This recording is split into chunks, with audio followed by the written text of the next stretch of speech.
क्या हजारों साल पुरानी वेदांत की शिक्षाएं आज के तनाव, भ्रम और भाग दौड़ भरे जीवन का समाधान दे सकती हैं? क्या सच में आंतरिक शांति, उद्देश्य और संतुलन कोई कल्पना नहीं, बल्कि एक जीने योग्य वास्तविकता है? आज हमारे साथ हैं एक ऐसे संत, विद्वान और आध्यात्मिक मार्गदर्शक जिन्होंने पिछले कई दशकों से दुनिया भर में लाखों लोगों तक अद्वैत वेदांत का संदेश पहुंचाया है। 1989 में संन्यास दीक्षा ग्रहण करने के बाद पूज्य स्वामी चिदानंद पुरी जी ने न केवल भारत में आध्यात्मिक जागरण का कार्य किया, बल्कि 15 से अधिक देशों में वेदांत के गूढ़ ज्ञान को आधुनिक जीवन से जोड़ने का प्रयास भी किया। 60 से अधिक पुस्तकों के लेखक, प्रख्यात वक्ता, शिक्षाविद और हाल ही में अमेरिका में SAGE संकरा अद्वैत आश्रमम फॉर ग्लोबल एनलाइटनमेंट की स्थापना करने वाले स्वामी जी का उद्देश्य है मानवता को उद्देश्य, ज्ञान और सामंजस्य की ओर मार्गदर्शन देना। कनाडा में आयोजित इस विशेष आध्यात्मिक कार्यक्रम के दौरान हमने स्वामी जी से जीवन, अध्यात्म, वेदांत और आधुनिक समाज से जुड़े कई महत्वपूर्ण विषयों पर विस्तार से बातचीत की। तो आइए, बिना किसी देरी के सुनते हैं पूज्य स्वामी चिदानंद पुरी जी के साथ यह विशेष और प्रेरणादायक संवाद।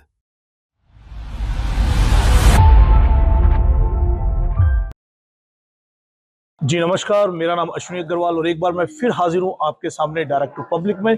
मेरे साथ हैं स्वामी श्री चिदानंद जी महाराज और आज मेरा परम सौभाग्य है कि मैं आज इनके साथ बैठा हूँ।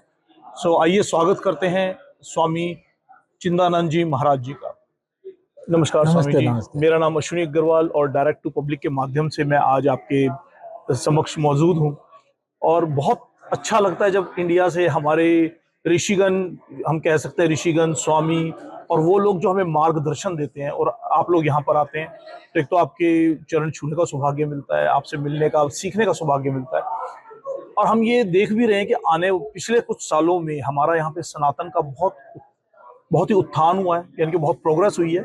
And we can feel that now the new generation is also getting into that thing because of lot of temples are there, lot of societies there, lot of dharma education is there. So मेरा जो सबसे पहले प्रश्न आपसे है, might be बड़ा ही simple छोटा सा प्रश्न है कि आज आप पूरे भगवा रंग में दिख रहे हैं मुझे, like your all colors is orange. So what, why भगवा, कहाँ से शुरू हुआ ये भगवा? और हम सब इसको एक हिंदू धर्म का, हमने एक रिलीजन का इसको कलर बना दिया भगवा। So why भगवा? ये कब से शुरू हुआ ये बोल नहीं सकता, लेकिन हमारे शास्त्रों में, बोलो इतिहास में और पुराण में, जो जो जगह सन्यासी का उल्लेख है, सब जगह हम देखता है कि सब काषाय वस्त्र पहनते थे। ओके। और हमारे परंपरा, जो शंकर परंपरा में भगवान भाष्यकार शंकराचार्य जी ने जब दशनामी संन्यास संप्रदाय बनाया, तब से संन्यास दीक्षा लेते समय हम ये काषाय वस्त्र धारण करते थे। ये अभी भी वही चलता है। खाली शंकर परंपरा में नहीं, पूरा सन्यासी लोग ये वस्त्र ही पहनता है, काषाय वस्त्र। इसका अर्थ ये है, ये देखिए, ये खाली कलर नहीं, ये सफेद कपड़ा मिट्टी में डालते हैं, गेरू मिट्टी में डालते हैं और एक कलर बनता है। वाह! तो इसका मैसेज ये है, पंचभूतों में पांचवी भूत है, हित भूत है भूमि, पृथ्वी। तो यार बॉडी, आपका शरीर जो है ये पंचभूतात्मक है, ये पंचभूतों में विलय हो जाएगा। ये तुम नहीं, ये तुम्हारा है। बिल्कुल। This is not you, this is yours. So don't be attached. अब इस शरीर के साथ जो लालच ना हो, ये तुम्हारा एक इंस्ट्रूमेंट ही है, तुम नहीं है। तुम कौन, इसका विचार कीजिए। और अपने जिंदगी का जो ये शाश्वत नहीं है, नश्वर है, बिल्कुल, ये सदा सोचिए अंदर। ये मैसेज मिलता है ये वस्त्र से। एक मैसेज। दूसरा एक है, ये धूप में जब जाओ, हाँ जी, जब अग्नि जैसा देखेगा, इसका कलर अग्नि जैसा देखेगा धूप में, तो जो ज्ञान का जो अग्नि है ये सब जगह फैलाई है। रिफ्लेक्ट होता है। दैट्स वेरी गुड, बहुत अच्छी लर्निंग है। Yes. स्वामी जी, एक चीज और पूछना चाहूंगा, क्या आप सन्यासी हैं, ब्रह्मचारी हैं, या हमारे जैसे गृहस्थ हैं, आप क्या हैं? यदि आश्रम व्यवस्था के अनुसार हम सन्यासी हो। मेरा नाम स्वामी चिदानंद पुरी है।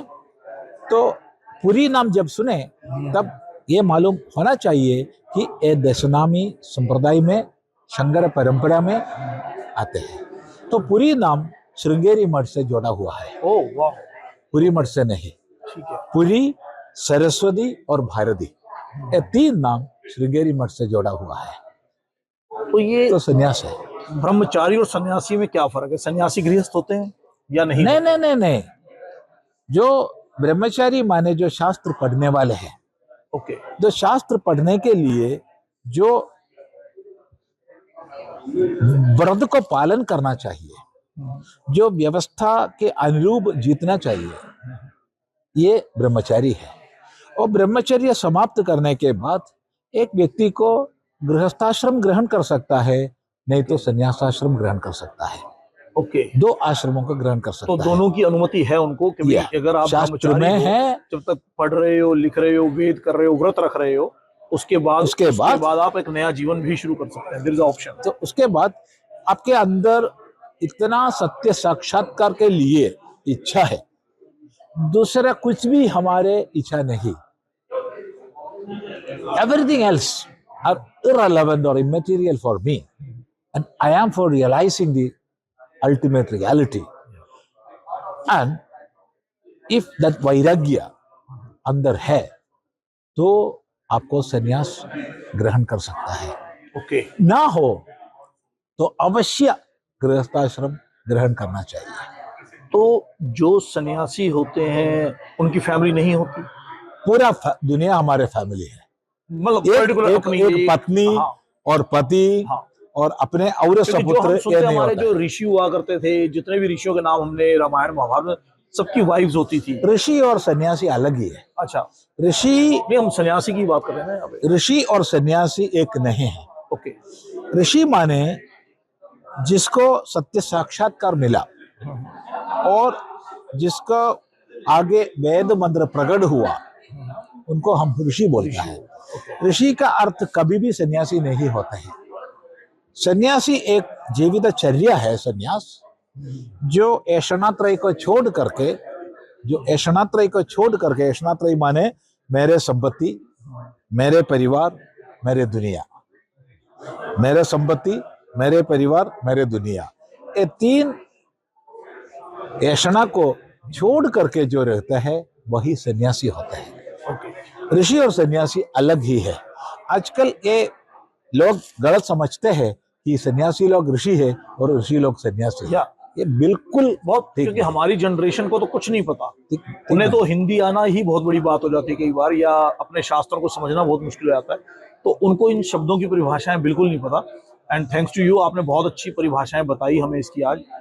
इसके अलावा नई जनरेशन को, जो नए युवा हैं हमारे कनाडा के अंदर जो बच्चे हैं, उनके लिए क्या संदेश देना चाहेंगे आप? कोई ये आप किधर भी हो, कनाडा में हो, अमेरिका में हो, भारत में हो, किधर भी हो, धार्मिक होना, ये पूरा प्रपंच सबको एक साथ जोड़ने वाला है धर्म। तो धर्म को अंदर रख करके आप इंजीनियर हो, आप डॉक्टर हो, आप जर्नलिस्ट हो, आप एडवोकेट हो, आप बिजनेसमैन हो, जर्नलिस्ट हो, कोई भी हो, अपने जो काम में, अपने जो करियर में बड़ा बड़ा होना चाहिए। आप फार्मर हो, इसमें ऊंच जाना चाहिए, लेकिन ये सब धर्म में बिठा के, माने मेरा जो संतोष के लिए, मुझे रहने के लिए जो कुछ चाहिए, जो कुछ हमको मिला है, ये हमारे समाज से मिला, ये दुनिया से मिला, ये प्रपंच से मिला। इसलिए मेरा ड्यूटी है, मुझे जो मिला ये समाज के साथ शेयर करना चाहिए। कभी भी रिलीजियन नहीं है, समझना चाहिए। ये प्रपंच का जो व्यवस्था है, जो ऑर्डर है, जो हम सबको एक साथ होल्ड करता है, वही धर्म है। तो ये धर्म सोच करके आपके करियर में आगे जाइए, जो भी हो करियर उसमें आगे जाइए, धर्म आगे रख करके। इसका मतलब ये है, हमको जो मिला है, जो संपत्ति हो, जो विद्या हो, जो हेल्थ हो, जो वेल्थ हो, कुछ भी हो, ये समाज से मिला है। इसलिए हम रहने के समय, अपने करियर में आगे आगे जाने के समय, ये समाज से शेयर कीजिए। आपके जो जो कुछ है, आपको नॉलेज हो, शेयर विद सोसाइटी, वेल्थ हो, शेयर विद सोसाइटी। शेयरिंग में धर्म होता है। अब बच्चे ये पूछते हैं कि क्या हमें मांस खाना चाहिए कि नहीं खाना चाहिए, और नहीं खाना चाहिए तो क्यों नहीं खाना? प्रकृति ने दिया है, अंडा भी प्रकृति ने दिया है। अगर शेर, वो कहते हैं, कहावत है कि शेर घास से दोस्ती करेगा तो खाएगा क्या? तो बच्चे कहते हैं हमारे विकास के लिए आजकल मेडिकल साइंस है, हमारे धर्म में है कि नहीं खाना चाहिए, हमें खाना। आप क्या कहते हैं इसके बारे में? जो खाने का इच्छा है वह खा लीजिए, लेकिन जो खाता है ये अंदर जाता है, आपका बॉडी माइंड इंटेलेक्ट कॉम्प्लेक्स को बनाता है। तो आप जो खाता है, ऑक्सीडेंट्स नहीं खाना चाहिए, एंटी ऑक्सीडेंट्स खाइए। ब्यूटीफुल। ये हम बात कर रहे हैं आज हमारे स्वामी चिदानंद जी महाराज के साथ, और बहुत अच्छी बात, इनका प्रवचन भी मैंने सुना अभी, इन्होंने बहुत अच्छी बात कही कि हमें प्लांटिंग करनी चाहिए, फॉरेस्ट काटना नहीं चाहिए। यानी कि धर्म को ज्यादा से ज्यादा प्लांटिंग करनी चाहिए, अच्छी बातों की प्लांटिंग करनी चाहिए, अपने आप को और अपने समाज को आगे ले जाने की बात करनी चाहिए। नेगेटिव थॉट्स को, यानी कि जंगल काटना, उसके ऊपर ध्यान नहीं देना चाहिए। ज्यादा से ज्यादा हरे वृक्ष लगाने की बात करनी चाहिए, अच्छी बातें करनी चाहिए, अपने आप को पॉजिटिव रखना चाहिए। आज इनकी जो मैंने प्रवचन सुना, उसका तर्क यही था कि पॉजिटिव बातें करें, ज्ञान को बढ़ाएं, ज्ञान को फैलाएं। स्वामी जी ने बहुत सारी किताबें लिखी हैं, बहुत ही एजुकेटेड बैकग्राउंड से आते हैं, और बहुत ही कम वर्ष की आयु में इनको प्रकाश प्राप्त हुआ और ये स्वामी बने, और उसकी शिक्षा में इन्होंने आज शास्त्रार्थ इतना पढ़ चुका, पूरी दुनिया में प्रचार कर रहे हैं, और बहुत अच्छी सीख दी है इन्होंने आज हमें। तो आइए हम अपने धर्म की प्लांटिंग करें, प्यार बांटें, अपने पुराने एशियन टाइम की जो जो इतने चमत्कार हुए हैं, जिनको चमत्कार कहते हैं, तो साइंस को समझने की कोशिश करें और अपने धर्म को आगे लेके चलें, तोड़े नहीं, इकट्ठा करके आगे लेने की चलें। तो इसी के साथ आज का डायरेक्ट टू पब्लिक यहीं तक। आपका बहुत बहुत धन्यवाद स्वामी जी, आप आए, बहुत अच्छा लगा और बहुत अच्छा प्रचार हुआ आज। धन्यवाद।